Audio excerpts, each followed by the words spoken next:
Hello my marvellous sausages, it's the 12th of August and Xur is here in the tower. Let's go and see what wares he's got. Hello testy face, nice one. First off, we've got the Monte Carlo auto rifle. This is a fantastic one. If you're a newer player and you don't have this is well worth picking up because it basically fills up your abilities really fast on kills. It's excellent. Pick that up if you haven't got it. It's a really useful exotic. Next we've got the Machineer's trick sleeves here for the Hunters. A roll of 59, mobility 18 is the best thing there. Not a great roll on it. It's good for boosting your sidearm ready and reload speed and a large benefit to the airborne effectiveness, which is a talk of the town these days. So there we go. Not that great. And Teus wards for the Titans. When you slide along the floor, you can reflect projectiles back at the gits who fling them at you.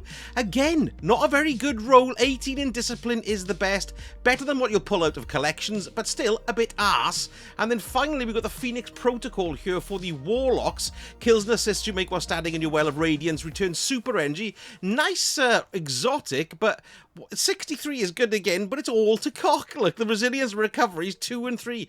That's pretty bad. I mean, pick it up if you ain't got it, but bloody hell, that could be the spread is awful. Yes, awful. Let's have a look at the legendary weapons. We've got the Lonesome sidearm here. Now then, let's have a look at this. This has been given a B in like GG in popularity. That's what the B means. How popular, how many people keep this actual roll. So we've got opening shot, outlaw, armor piercing rounds, high caliber rounds, fluted barrel, and arrowhead break as well, and a range masterwork. That is a pretty good roll. If you're a sidearm lover, that's probably worth picking up.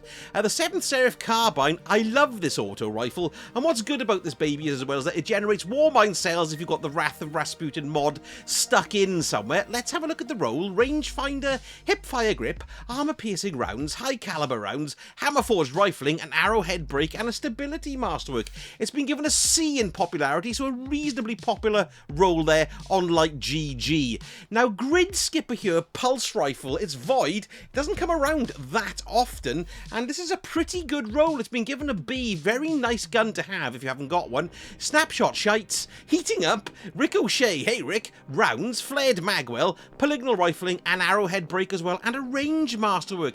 That is worth picking up if you don't have it. A nice little pulse, that. Right, let's move on to the Toil and Trouble shotgun, kinetic, aggressive frame. What's this been given? This one's been given a D, so not that popular roll with these stats, not stats. Perks, outlaw, threat detector, assault mag, accurized rounds, corkscrew rifling, and smooth bore. And we've also got a reload speed masterwork as well. So there we go, there's that one. We've got the Truth Teller grenade launcher next. I like this one, but this roll ain't that popular. It's been given a C, middling to fair. Disruption break, grave robber, blinding grenades, always useful, spike grenades, linear competent potato, and a hard lunch, that's a boiled egg, and a handling masterwork as well. Not too bad, reasonably popular.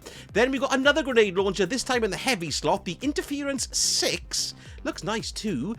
Swashbuckler, clown cartridge, that's a nice little perk. Thermoplastic grenades, augmented drum, Quatermass in the pit, and a volatile lunch with a velocity masterwork. That's been given a C as well, so you know, middling popularity on that one. And finally, Stars and Shadows pulse rifle. It's a pulse rifle kind of Xur this week. We've got elemental capacitor, quick draw, surplus, alloy magazine, extended mag, polygonal rifling, and small bar as well. And we've got double perks in that column there. And we've also got a stability masterwork on it as well. Let's move on to the Legendary Armor. What have we got here for the Warlocks in the arms? It's the Lost Pacific set, so we did have this not too long ago actually.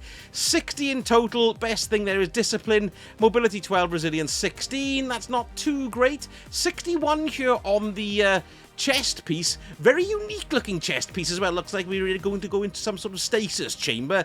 Not a great spread. 61, 19 mobility. Recovery's terrible. Not that great. I can't really recommend it.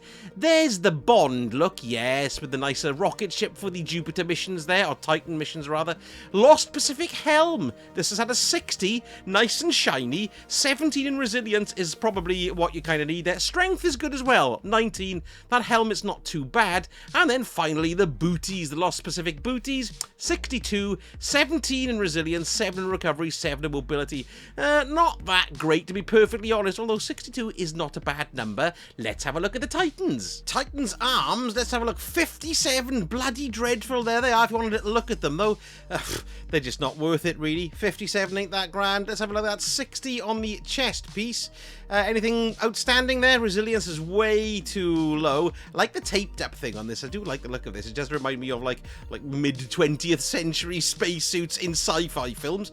What else have we got here? Here's the mark. Look, your tea towel if you want a quick look at that baby there. Nothing is jumping out. Helmet, 61 for the helmet. Looks like resilience. No, actually it's the lowest. 23 on intellect. Well, there we are. Nice piece, though. Yes. And then finally, the booties, 59. Bloody hell. Nothing much cop for the Titans this week. Let's have a look at the Hunters. Right then, Hunter's arms, 59 on the arms here. Anything exciting? Nothing really. 18 on the intellect there. Nice looking set, though, the Lost Pacific set on the Hunters there. Let's have a look at the chest piece. That's coming in at 63. 30 resilience. Bloody hell. That is massive, to be perfectly honest with you. Nice looking set, like I said. But the mobility and the recovery have taken a bit of a kicking from it, but that's excellent for building a resilience build. Let's have a look at the cape, just out of interest. It's like a nice bleeping sag. And then we've got a Lost Pacific mask. Let's have a look at what we got stats-wise. That's a 60, 21 recovery. Mobility's awful. Not that great, guys. And then finally, the booties. They've got a 63 on them as well. We've got a 30 in recovery there, which is huge, but it'd be nice to have that on mobility. Odd. Up to you on that one, really. Nice and sexy. Look at my bum. Now, I've quickly come here to Ada because a lot of you have been after a particular mod and she is selling it. The last time she sold this was the 16th of December and it's Lucent Blade here. It's only going to be available for 24 hours, so that means come Saturday reset, it'll be gone. So get in here and pick it up. Oh, as well, look, you got Reaping Wellmaker, which is bloody useful too. Now, I thought I'd do a bit of a change this week with Banshee and just point out anything that's B and above. We've only got 2 weapons that are a B and above. We've already seen these this week, but they've been re-rolled, of course. We've got a Lunulata Bow. This comes in at a B with popularity here.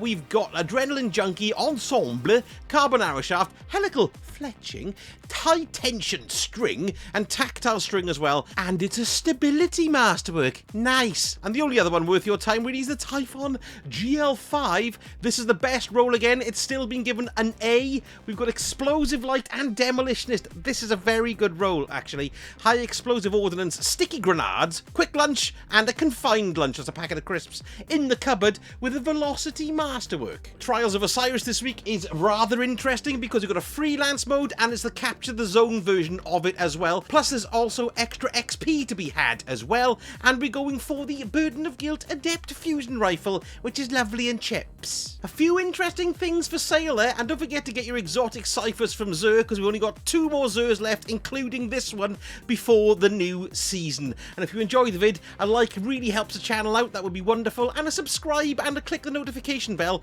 the next time you want to see me splap a new one onto the interwebs. Thank you so much for watching, and I shall speak to you all again very soon. Sausage out.